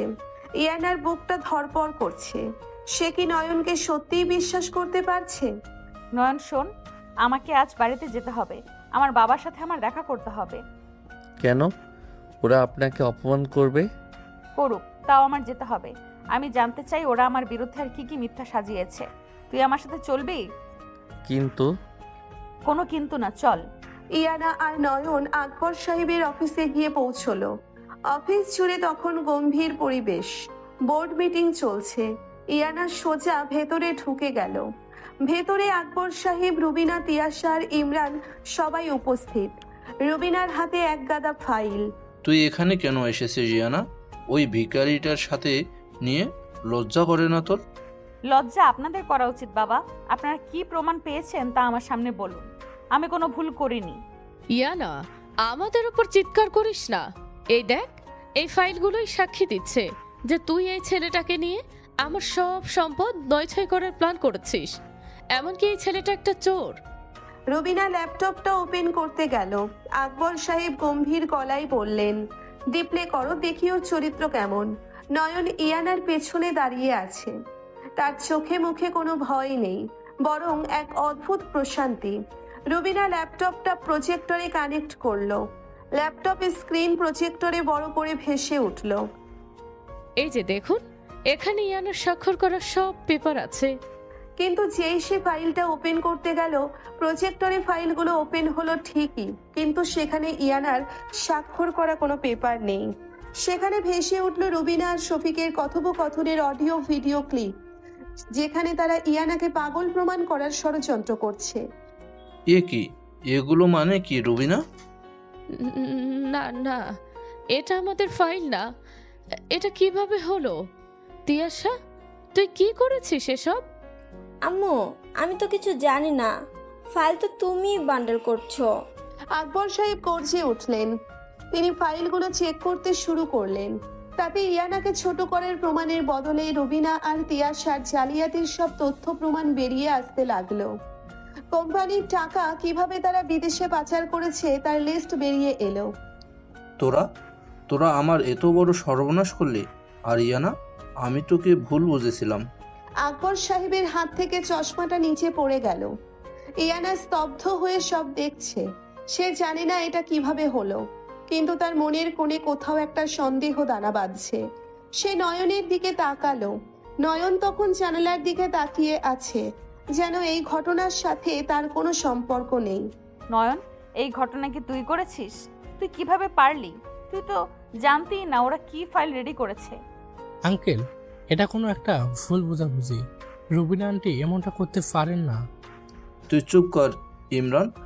তোদের দুজনেরই আমি আসল রূপ বুঝে গেছি। তোদের জন্যই আজ আমার মেয়ের সাথে আমার সম্পর্ক খারাপ হয়েছে। তোদের সব শেয়ার আমি এই মুহূর্তে বাতিল করছি। না ভাইজান, আপনি এমনটা করবেন না। ইয়ানা, তুই কিছু বল। তুই তো আমাকে মা বলতিস। মা হওয়ার যোগ্যতা আপনারা কবেই হারিয়েছেন চাচি। যে মেয়েকে তার বাবা অপমান করে বের করে দেয় সেই মেয়ের কষ্ট আপনারা আনন্দ হিসেবে নিয়েছিলেন। আজ নিজেরা বিপদে পড়লে মাটা খুঁজে পাচ্ছেন। আকবর সাহেব চেয়ার থেকে উঠে ইয়ানার সামনে এলেন। তার দুই চোখ ভিজে গেছে। আমাকে মাফ করে দে মা, আমি টাকার মোহে অন্ধ হয়ে গিয়েছিলাম। তোকে আমি কোনোদিন নিজের মেয়ে হিসাবে দেখতে পারিনি। আমি দেখেছি আমার অহংকারের অংশ হিসাবে। বাবা, ক্ষমা চাইবেন না। আপনি ভুল করেছেন, সেই ভুলের সাজা আপনি পেয়ে গেছেন, কিন্তু এখন আমার কি করা উচিত তা আমি নিজেই জানি। ইয়ানা, নিচে চলো এখান থেকে। এখানে আর থাকার মানে নেই। ইয়ানা, এই ছেলেটাকে তুই ওকে বিয়ে করেছিস? জি বাবা, সে আমার স্বামী নয়ন। আকবর সাহেব নয়নের দিকে তাকালেন। নয়নের শান্ত নিরীহ মুখটা দেখে তিনি অবাক হলেন। তিনি তো ভেবেছিলেন মেয়ে কোনো বকাটে ছেলে বিয়ে করেছে, কিন্তু এই ছেলেটার চোখে মুখে এক অদ্ভুত আভিজাত্য। নয়ন, তুই ইয়ানাকে ভালো রেখো। আমি জানি না তুমি কে, কিন্তু ইয়ানা তোকে নিয়ে এসেছে মানে ওর কিছুই তো একটা বিশেষ গুণ তুই দেখেছিস। জি আঙ্কেল, আমি ওকে আমার জীবনের চেয়েও বেশি ভালোবাসি। নয়ন আর ইয়ানা অফিস থেকে বেরিয়ে এলো। বাইরে তখন প্রচুর রোদ। ইয়ানা নয়নের হাতটা ধরলো। নয়ন, তুই কি আজ ওই ফাইলগুলো বদলে দিয়েছিলি? আপনি কি বলছেন ইয়ানা? আমি তো আপনার পেছনে দাঁড়িয়েছিলাম। আপনি তো দেখলেন ল্যাপটপ তো রুবিনা চাচির হাতে ছিল। আমি জানি না তুই কিভাবে করেছিস, কিন্তু আমি জানি তুই কিছু একটা করেছিস। তুই কে নয়ন? তুই তো কোনো সাধারণ ছেলে না। আমি একজন সাধারণ ছাত্র যে আপনাকে ভালোবাসে। আপনার মনে এই সন্দেহগুলো কেন আসছে ইয়ানা? আপনি কি আমাকে বিশ্বাস করেন না? বিশ্বাস করি, কিন্তু তুই যেভাবে আমাকে সব বিপদ থেকে বাঁচাচ্ছিস তাতে আমার মনে হচ্ছে আমি তোর মতো একটা মানুষকে ডিজার্ভ করি না। আমাকে ডিজার্ভ করার জন্য শুধু ভালোবাসা লাগে, আর কিছু না। চল, আজ খুব ভালো করে খাবো। অনেক দিন পর আপনার বাবার কোম্পানি থেকে আপনি মুক্তি পেয়েছেন, আজ সেলিব্রেশন হবে। নয়ন ইয়ানাকে নিয়ে একটা রেস্টুরেন্টে গেল। সেখানে তারা অনেকক্ষণ গল্প করলো, কিন্তু হঠাৎ ইয়ানার ফোনে একটা কল এলো। অচেনা নাম্বার। হ্যালো, কে বলছেন? ইয়ানা ম্যাম, আমি ইন্সপেক্টর রফিক বলছি। আপনার স্বামীর ব্যাপারে কিছু তথ্য আমাদের কাছে এসেছে, আপনি কি একটু দেখা করতে পারবেন? আমার স্বামীর ব্যাপারে কি তথ্য? ওনার আসল পরিচয় আমাদের কাছে পরিষ্কার না। উনি যা দেখাচ্ছেন উনি তা নন। আপনি কি আপনার স্বামীর ব্যাপারে পুরো সত্যটা জানেন? আমি আসছি, আমাকে সময় দিন। ইয়ানা ফোনটা কেটে দিল। তার হাত কাঁপছে। নয়ন কফিতে চুমুক দিয়ে খুব স্বাভাবিক ভঙ্গিতে বলল, কার ফোন ছিল ইয়ানা? এক পুলিশ অফিসারের। তারা বলছে আমার তোর ব্যাপারে কিছু সন্দেহ আছে। সন্দেহ? কিসের সন্দেহ? আমি জানি না, আমি আজ দেখা করব। আমি সব সত্যি জানতে চাই নয়ন। রফিক, তুই আমার রানীকে আমার বিরুদ্ধে উস্কে দিচ্ছিস? তোর ধৃষ্টতা তো কম না। ঠিক আছে, দেখা যাক তুই কত দূর যেতে পারিস। নয়নের চোয়াল শক্ত হয়ে এলো। সে বুঝতে পারছে আজ রাতটা ইয়ানার সাথে তার সম্পর্ক পরীক্ষার রাত। যদি সে রফিককে আটকাতে না পারে তবে ইয়ানার বিশ্বাস হয়তো চিরকালের মতো ভেঙে যাবে। ইয়ানা যখন পুলিশ স্টেশনের গেটের সামনে দাঁড়ালো তখন তার দুপা কাঁপছে। এক হাতে তার হ্যান্ডব্যাগ, অন্য হাতে ফোন। নয়ন পাশে নেই। আজ সকালে বের হওয়ার পর সে আর ফোন ধরেনি। পুলিশের সাথে দেখা করার কথা শোনার পর থেকেই ইয়ানার বুকের ভেতরটা খালি খালি লাগছে। সে কি ভুল করছে? নয়ন কি সত্যিই কোনো অপরাধী? যে ছেলেটা তার জন্যে সারা রাত বৃষ্টিতে ভিজেছে, যে ছেলেটা জ্বর নিয়ে তার পাশে শুয়ে থেকেছে, সে কি আসলে কোনো ভয়ানক ছদ্মবেশে আছে? না, আমি ভুল হতে দেব না। নয়ন যেমনই হোক, ও আমার স্বামী, ও আমার সুরক্ষা। ইন্সপেক্টর রফিক যদি কিছু প্রমাণ দিতে পারে তবেই আমি বিশ্বাস করব, তার আগে নয়। ইয়ানা ভেতরে প্রবেশ করলো। ইন্সপেক্টর রফিকের কেবিন। ঘরের ভেতর ভ্যাপসা গন্ধ। রফিক ফাইল খুলে বসে আছে। তাকে দেখে মনে হচ্ছে সে দীর্ঘ রাত না ঘুমিয়ে কাজ করছে। বসুন ইয়ানা ম্যাম। আমি জানি আপনি খুব দ্বিধায় আছেন। আপনার স্বামীর সাথে আপনার সম্পর্কের বয়স খুব কম, কিন্তু আপনাদের জীবনের ঝুঁকি অনেক বেশি। ইন্সপেক্টর সরাসরি বলুন, নয়নের ব্যাপারে আপনাদের সন্দেহটা কি? ও তো আমাদের বাড়িতে আশ্রিত একটা সাধারণ ছেলে। সাধারণ? এই ফাইলটা দেখুন ম্যাম। রফিক টেবিলের ওপর একটা ল্যাপটপ ঘুরিয়ে দিল। ইয়ানা স্ক্রিনের দিকে তাকালো। একের পর এক ব্যাংক ট্রানজ্যাকশন, কিছু গোপন কোড আর ম্যাপ।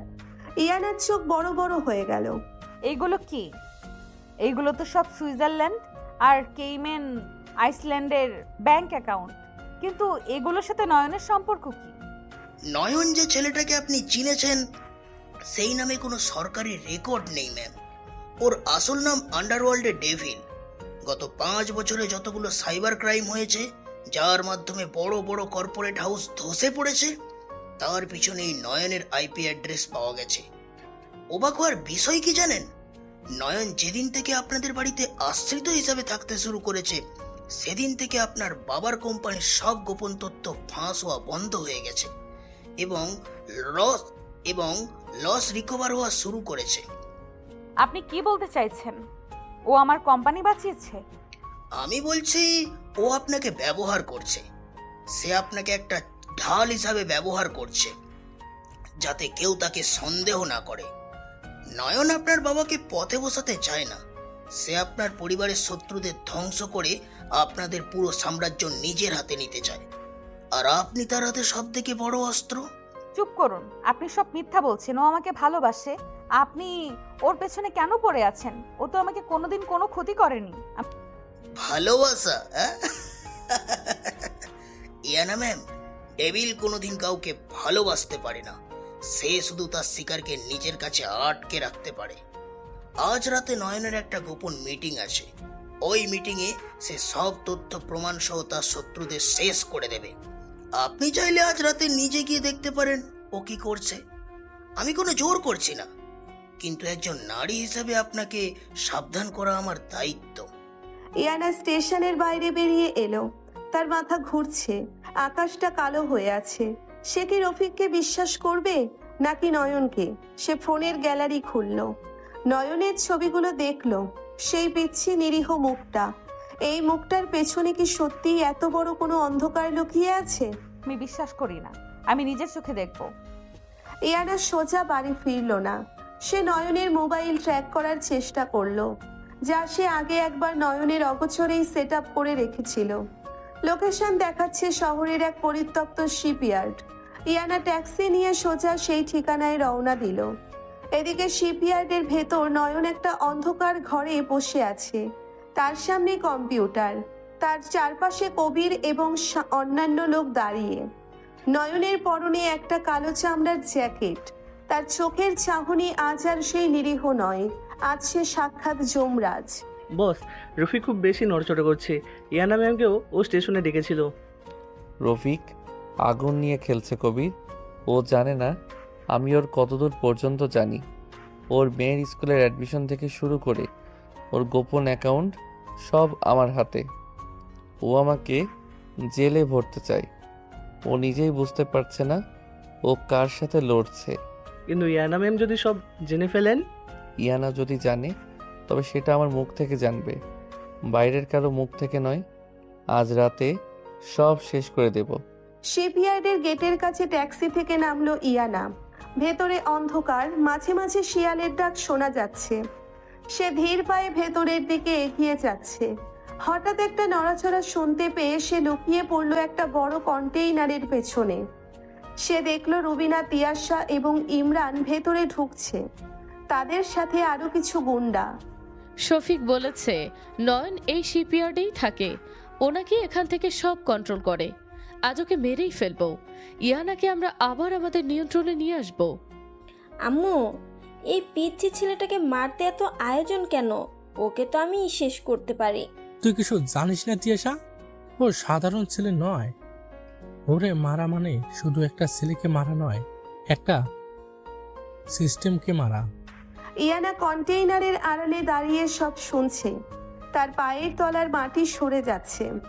তার মানে নয়নের ওপর আক্রমণ করতে ওরা আসছে। নয়ন তো একা। ইয়ানা ভয় পেয়ে গেল।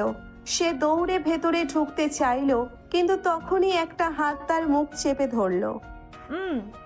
শান্ত ইয়ানা, চিৎকার করো ওম, আমি আছি। ইয়ানা চমকে পিছনে তাকালো। নয়ন তাকে ধরে আছে। নয়নের চোখে কোনো ভয় নেই। সে এখন ইয়ানার পিচ্ছি বর নয়, সে এক অজেয় শক্তির নাম। নয়ন, ওরা তোমাকে মারতে এসেছে, তুমি এখানে কি করছো? কোথায় যাব ইয়ানা? যারা আমার রানীকে অপমান করেছে তারা কি পার পেয়ে যাবে? তুমি এখানে দাঁড়িয়ে দেখবে না? তুমি এখান থেকে চলে যাও। আমি চাই না তুমি এই রক্তপাত দেখো। চলে যাও এখান থেকে। তুমি কি করবে? তুমি কি পুলিশ জানাবে না? পুলিশ? ইয়ানা, পুলিশ আমার হাতের পুতুল।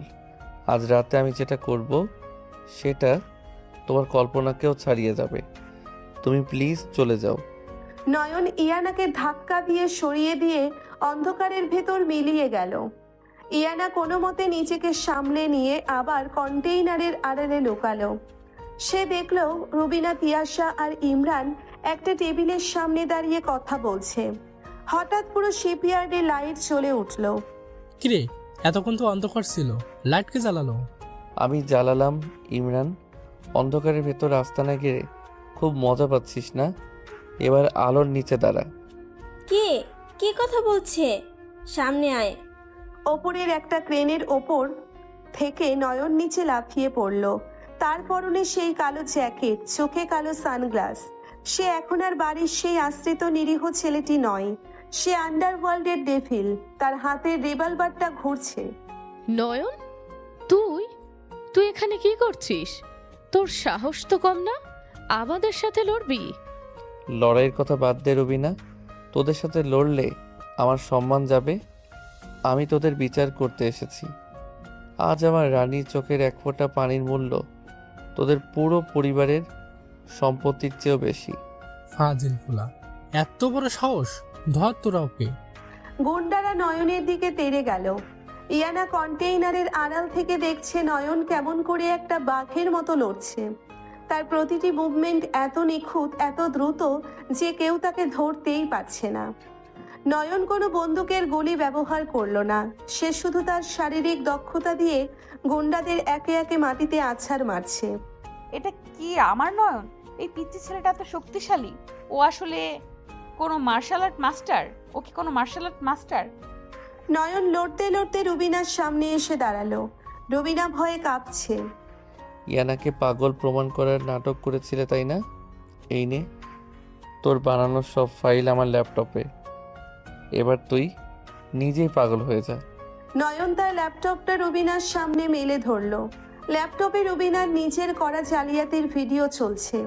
তিয়াশা আর ইমরান দুজনেই থমকে গেল। এটা কি করে সম্ভব?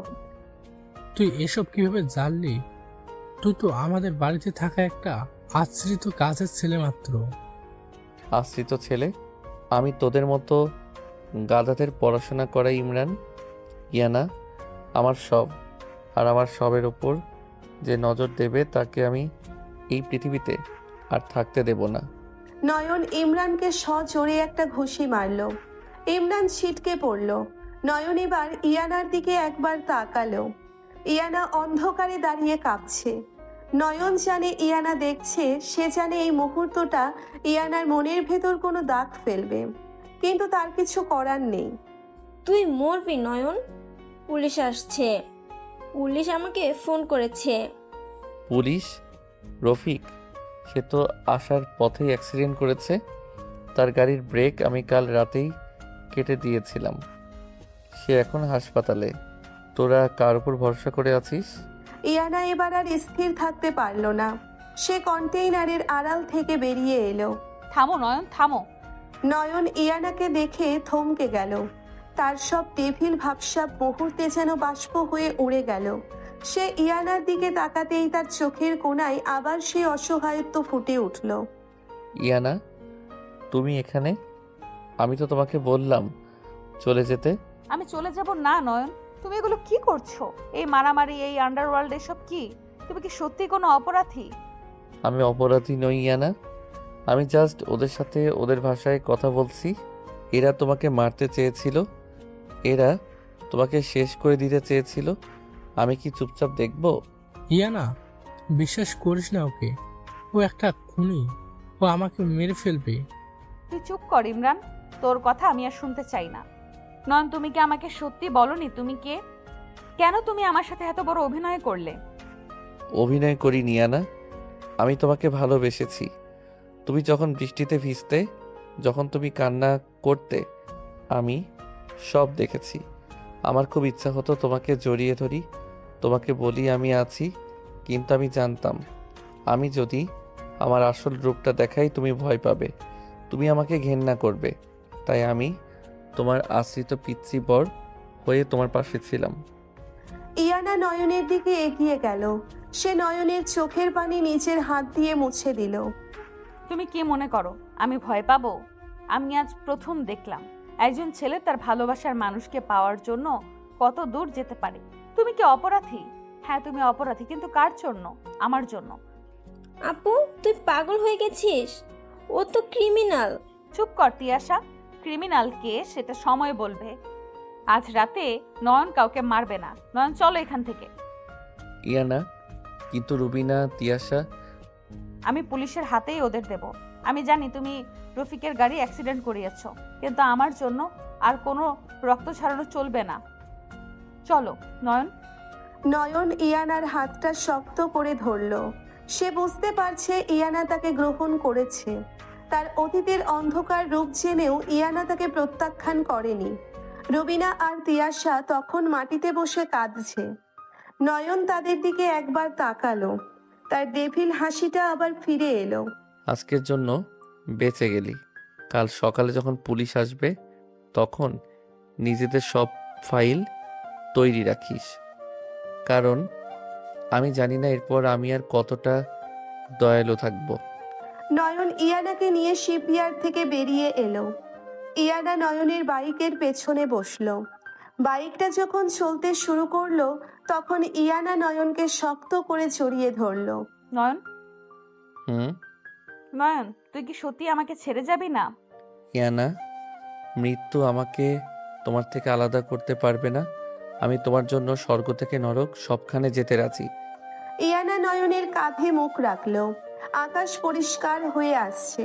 কালকের বৃষ্টির পর আজ ভোরে এক নতুন সূর্য উঠছে। ইয়ানা বুঝতে পারছে তার জীবনে নতুন অধ্যায় শুরু হলো। কিন্তু এই অধ্যায় কি সত্যিই এত সহজ হবে? রুবিনা আর তিয়াশা কি বসে থাকবে? আর রফিককে নয়নের এই ডেভিল রূপের কথা জেনে যাবে না? নয়ন বাইক থামালো তাদের সেই ভাঙা ঘরের সামনে। নয়ন নামলো, কিন্তু ইয়ানা নড়ল না। সে নয়নের জ্যাকেটটা টেনে ধরলো। আমাকে একা ছেড়ে যাবি না তো? না ইয়ানা, আমি আছি, চিরকাল থাকবো। নয়ন ইয়ানাকে বাইক থেকে নামালো। দুজনে ঘরের ভেতরে ঢুকলো।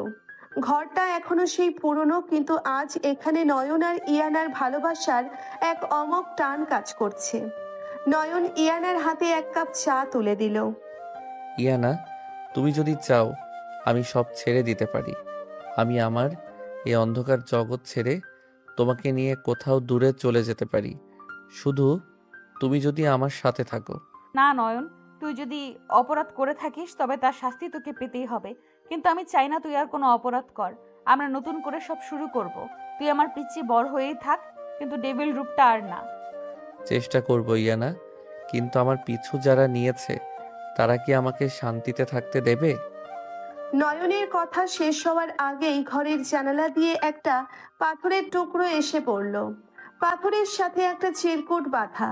নয়ন চিরকুটটা খুলল। তাতে লেখা গেম ওভার নয়ন, ডেভিলকে আজ তার ডেরায় ধরা হবে। এটা কি? কারা লিখেছে? ওরা এসে গেছে ইয়ানা, ওরা জানতো আমি এখানে। এটা ফাঁদ ছিল। চারপাশ থেকে পুলিশের সাইরেন শোনা যাচ্ছে। ইয়ানা দৌড়ে জানালার কাছে গেল। দেখলো নিচে শত শত পুলিশ, সাথে রফিক মাইক্রোফোনে চিৎকার করছে। নয়ন, নিজেকে সারেন্ডার করো, পুরো এরিয়া আমরা ঘিরে ফেলেছি, তুমি আর কোথাও যেতে পারবে না। পুলিশ? এত পুলিশ কেন? নয়ন, তুই আমাকে কি সত্যি বলিসনি? ইয়ানা, আমি তোকে বলেছিলাম না ওরা এসে গেছে? রফিককে আমি একটু বেশি সময় দিয়ে ফেলেছিলাম। ওরা তোকে নিয়ে যাবে নয়ন, আমি এটা হতে দেব না। ইয়ানা শোনো, আমার ল্যাপটপটা নাও, ওখানে একটা ফোল্ডার আছে ট্রুথ। যদি আমি ফিরে না আসি, ওটা নিয়ে তুমি রফিকের সামনে যাবে। ওতে সব প্রমাণ আছে যে কেন আমি এসব করেছিলাম। তুই কোথায় যাচ্ছিস নয়ন? আমি ডেভিল ইয়ানা, ডেভিলদের ধরা এত সহজ না। তুমি শুধু দরজাটা বন্ধ করো আর ল্যাপটপটা আমার ড্রয়ারে লুকিয়ে রাখো। নয়ন ইয়ানার কপালে একটা দীর্ঘ চুমু খেলো। ইয়ানা কিছু বুঝে ওঠার আগেই নয়ন জানালা দিয়ে নিচে লাফিয়ে পড়ল। ইয়ানা জানালার কাছে গিয়ে দেখলো নয়ন অন্ধকারের ভেতর দিয়ে বিদ্যুৎ গতিতে দৌড়চ্ছে। পুলিশের কোনো গুলির আওয়াজ নেই, কারণ নয়ন ধোঁয়া তৈরি করে সব অন্ধকার করে দিয়েছে। ইয়ানা ল্যাপটপটা নিয়ে ড্রয়ারে লুকালো। তার হৃদস্পন্দন তখন যেন থেমে যাওয়ার উপক্রম। নয়ন কি সত্যিই ফিরে আসবে, নাকি আজই তাদের শেষ দেখা? ইয়ানার সারা শরীর কাঁপছে, চোখের পানি আর থামছে না। সে নয়নের ফেলে যাওয়া শার্টটা জড়িয়ে ধরে মেঝেতে বসে পড়ল। নয়ন, তুই ফিরে আয়, আমার আর কিছুই চাই না, শুধু তুই ফিরে আয়। পুলিশের সাইরেনের শব্দ ক্রমশ দূরে মিলিয়ে যাচ্ছে। ইয়ানা ভাঙা ঘরের মেঝের ওপর বসে আছে, তার দোচোখ বেয়ে অবিরত জল ঝরছে। নয়ন একটু আগেই এই অন্ধকার রাত্রে তার সামনে দিয়ে জীবন বাজি রেখে লাফিয়ে পড়েছে। ইয়ানার বুকের ভেতরটা শূন্যতায় হাহাকার করেছে। হঠাৎ তার মনে পড়ল নয়নের শেষ কথাটার কথা। ল্যাপটপটা নাও, ট্রুথ ফোল্ডার। ইয়ানা দ্রুত উঠে ড্রয়ার থেকে ল্যাপটপটা বের করলো। ল্যাপটপ ওপেন করতেই স্ক্রিনে পাসওয়ার্ড চাইলো। ইয়ানা একটু ভাবলো, তারপর কাঁপা কাঁপা হাতে টাইপ করলো ইয়ানা। সাথে সাথে ল্যাপটপ খুলে গেল। তুই সত্যি আমাকে কতটা ভালোবাসিস নয়ন, এই পাসওয়ার্ডটা তার প্রমাণ। স্ক্রিনে একটাই ফোল্ডার, নাম ট্রুথ। ফোল্ডারটা খুলতেই একটা ভিডিও ফাইল সামনে এলো। ইয়ানা ভিডিওটা প্লে করলো। স্ক্রিনে ফুটে উঠল নয়নের শান্ত স্নিগ্ধ মুখটা। ব্যাকগ্রাউন্ডে তাদের এই ভাঙা ঘরটাই দেখা যাচ্ছে। ইয়ানা, তুমি যদি এই ভিডিওটা দেখছো, তার মানে আমি তোমার পাশে নেই। হয়তো আমি ধরা পড়েছি, অথবা আমি আর এই পৃথিবীতেই নেই। কেঁদো না প্লিজ। তোমার চোখের পানি এই ডেভিলের সবচেয়ে বড় দুর্বলতা। তুমি জানতে চেয়েছিলে না আমি কে, কেন আমি ডেভিড হলাম? শোনো তাহলে, আমার বাবা ছিলেন তোমার বাবার কোম্পানির একজন সৎ অ্যাকাউন্টেন্ট, কিন্তু তোমার চাচি রবিনা আর ইমরানের বাবা মিলে কোম্পানির কোটি কোটি টাকা আত্মসাৎ করে এবং সব দোষ আমার নিরীহ বাবার ঘাড়ে চাপিয়ে দেয়। অপমানে কষ্টে আমার বাবা সুইসাইড করেন, আর মা সেই শোক সইতে না পেরে বিনা চিকিৎসায় মারা যান। আমার বয়স তখন মাত্র 10 বছর। ইয়ানা মুখে হাত দিয়ে ডুকরে কেঁদে উঠল। তার বাবার কোম্পানিতে এত বড় একটা অবিচার হয়েছিল আর কেউ টেরও পায়নি। আমি রাস্তায় রাস্তায় ঘুরেছি ইয়ানা, কেউ আমাকে এক মুঠো ভাত দেয়নি। তখন আমি ঠিক করি এই শহরের সব দুর্নীতিবাজ কর্পোরেটদের আমি শেষ করব। আমি সাইবার দুনিয়ার সব জ্ঞান অর্জন করি, আমি হয়ে উঠি ডেভিল। কিন্তু আমার জীবনের সবচেয়ে বড় পরিবর্তনটা এলে তুমি। একদিন তোমার বাবার অফিসে আমি কাজ খুঁজছিলাম, সিকিউরিটি গার্ড আমাকে ঘাড় ধাক্কা দিয়ে বের করে দিচ্ছিল। তুমি তখন সেখানে ছিলে। তুমি ওই গার্ডকে ধমক দিয়ে আমাকে একটা প্যাকেট খাবার আর কিছু টাকা দিয়েছিলে। তুমি সেদিন আমার চোখের দিকে তাকিয়ে একটা মিষ্টি হাসি দিয়েছিলে। ওই হাসিটাই আমাকে বাঁচিয়ে রেখেছিল ইয়ানা। ভিডিওতে নয়নের চোখ দিয়ে টপ টপ করে পানি পড়ছে। ইয়ানা স্ক্রিনে হাত বুলিয়ে নয়নের চোখের পানি মোছার চেষ্টা করছে। আমি বুঝতে পারছিলাম রুবিনা আর ইমরান মিলে এবার তোমার দিকে হাত বাড়িয়েছে। ওরা তোমাকে পাগল সাজিয়ে তোমার বাবার সব সম্পত্তি হাতিয়ে নিতে চেয়েছিল। আমি তোমাকে ওদের নোংরা হাত থেকে বাঁচানোর জন্যই ওই আশ্রিত পিচ্চি ছেলেটার নাটক করেছিলাম। আমি চেয়েছিলাম তুমি আমাকে ঘেন্না করো, দূরে থাকো, কিন্তু নিরাপদে থাকো। কিন্তু তুমি যে আমাকে ভালোবেসে ফেলবে, আমাকে এত আপন করে বুকের ভেতর লুকিয়ে রাখবে, সেটা আমি ভাবতেও পারিনি। ইয়ানা, এই ল্যাপটপে রুবিনা, তিয়াশা, ফাহাদ আর ইমরানের সমস্ত ব্যাংক জালিয়াতি, মানি লন্ডারিং আর খুনের প্রমাণ আছে। এগুলো রফিককে দিও। আর হ্যাঁ, আমি কোনোদিন কোনো নিরীহ মানুষকে খুন করিনি। আমি শুধু ওদের কালো টাকা হ্যাক করে গরিবদের মাঝে বিলিয়ে দিয়েছি। তুমি ভালো থেকো আমার রানী। তোমার এই পিচ্চি বর তোমাকে অনেক ভালোবাসে। ভিডিওটা শেষ হয়ে গেল। ইয়ানা ল্যাপটপটা বুকে জড়িয়ে ধরে হাউমাউ করে কাঁদতে লাগলো। না, আমি তোকে কিছু হতে দেব না নয়ন। তুই আমার, শুধু আমার। আমি আসছি তোর কাছে। ভোরের আলো ফুটতে শুরু করেছে। ইয়ানা ল্যাপটপটা একটা ব্যাগে ঢুকিয়ে পাগলের মতো দৌড়ে বাইরে এলো। একটা রিক্সা নিয়ে সোজা চলে গেল সেন্ট্রাল পুলিশ স্টেশনে। স্টেশনের ভেতরে তখন বিশাল হট্টগোল। রফিক তার কেবিনে বসে আছে। সামনে হাতকড়া পরা অবস্থায় বসে আছে ইমরান, রুবিনা আর তিয়াশা। তোমাদের ডেভিল তো পালিয়ে গেল, কিন্তু তোমরা কোথায় পালাবে? গতরাতে সব অবৈধ অস্ত্র আর চোরাচালানের ডকুমেন্টস আমরা তোমাদের সিপায়ার থেকে পেয়েছি। ইন্সপেক্টর সাহেব, আমরা কিছু করিনি, সব ওই নয়নের কাজ। ওই ডেভিল আমাদের ফাঁসিয়েছে। হ্যাঁ স্যার, ওই পিচ্চি ছেলেটা একটা আস্ত শয়তান। ও ইয়ানাকেও ব্ল্যাকমেল করে বিয়ে করেছে। আমরা নির্দোষ। ঠিক সেই মুহূর্তে কেবিনের দরজা সজোরে ধাক্কা দিয়ে খুলে ভেতরে ঢুকলো ইয়ানা। তার চোখ দুটো জবা ফুলের মতো লাল, চুল উস্কো খুস্কো, কিন্তু চেহারায় এক ভয়ঙ্কর জেদ। চুপ কর ডাইনি, একদম আমার স্বামীর নামে একটা মিথ্যা কথাও বলবি না।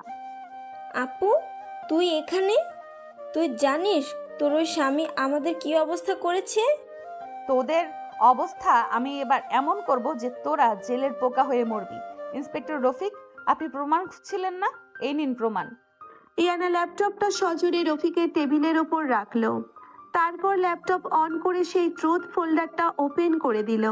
দেখুন এখানে আমার বাবার কোম্পানি থেকে শুরু করে দেশের বড় বড় প্রজেক্টের কাজ এই রুবিনা, ইমরান আর ওদের গ্যাং কিভাবে পাচার করেছে তার প্রতিটি ডকুমেন্টস, অডিও আর ভিডিও রেকর্ড এখানে আছে। আর আপনারা যাকে ডেভিল বলে খুঁজছেন সে কোনো খুনি নয়, সেই দুর্নীতিবাজদের আসল রূপটা সবার সামনে নিয়ে এসেছে। ইয়ানা ম্যাম আপনি শান্ত হন, আমি সব চেক করছি। রফিক ল্যাপটপের ফাইলগুলো চেক করতে লাগলো। তার চোখ ছানাবড়া হয়ে গেল। এত নিখুঁত প্রমাণ, এগুলো পেলে তো শুধু ইমরান নয়, দেশের অনেক রাঘব বোয়াল আজই ধরা পড়বে। ফ্যান্টাস্টিক! এই ডেটাগুলো আমাদের ইন্টেলিজেন্সি কবে থেকে খুঁজছে? কিন্তু ইয়ানা ম্যাম, আইন তো আইনই। নয়ন হ্যাকিং করেছে, এটাও একটা অপরাধ। তাকে আমাদের আইনের আওতায় আনতেই হবে। সে কোথায়? আমি জানি না সে কোথায়, কিন্তু সে যদি অপরাধী হয় তবে এই লোকগুলো কি? আপনারা আগে এদের অ্যারেস্ট করুন। ইয়ানা, তুই কি পাগল হয়েছিস? তুই ওই রাস্তার ভিকারিটার জন্য আমাদের পুলিশে দিচ্ছিস? হ্যাঁ দিচ্ছি, কারণ এই ভিখারিটা তোদের মতো বেইমান না। ও আমার স্বামী, আর আমার স্বামীর দিকে যে আঙুল তুলবে আমি তার হাত কেটে ফেলবো। হঠাৎ পুলিশ স্টেশনের মূল দরজায় একটা ভারী জুতোর শব্দ শোনা গেল। সবাই দরজার দিকে তাকালো। ইয়ানার বুকটা ধক করে উঠল। দরজায় দাঁড়িয়ে আছে নয়ন। তার কালো জ্যাকেটটা একটা জায়গা থেকে ছিঁড়ে গেছে। বাম হাত দিয়ে রক্ত ঝরছে। মুখটা ফ্যাকাশে, কিন্তু চোখের সেই ধারালো দৃষ্টিটা এখনো অটুট। নয়ন! ইয়ানা পাগলের মতো ছুটে গিয়ে নয়নকে জড়িয়ে ধরল। নয়নের আহত হাতে চাপ লাগায় সে একটু কুঁকড়ে উঠল, কিন্তু পরক্ষণেই ডান হাত দিয়ে ইয়ানাকে শক্ত করে বুকে চেপে ধরল। ইয়ানা, এত শক্ত করে ধরলে তো আমি মরেই যাব। তুই এখানে কেন এসেছিস বোকা ছেলে? কেন এসেছিস? তোকে না আমি পালিয়ে যেতে বললাম? তোর হাত দিয়ে রক্ত পড়ছে। আমি কি তোমাকে ছেড়ে কোথাও যেতে পারি ইয়ানা? আমি তো তোমাকে বলেছিলাম আমি তোমার পিচ্চি বর। বর কি কখনো বউকে রেখে পালায়? ওয়েলকাম ডেভিল, অবশেষে তুমি ধরা দিলে। আমি ধরা দেইনি রফিক, আমি আত্মসমর্পণ করেছি। কারণ আমি চাই না আমার রানীর সারা জীবন একজন পলাতক আসামির স্ত্রীর পরিচয় নিয়ে কাটুক।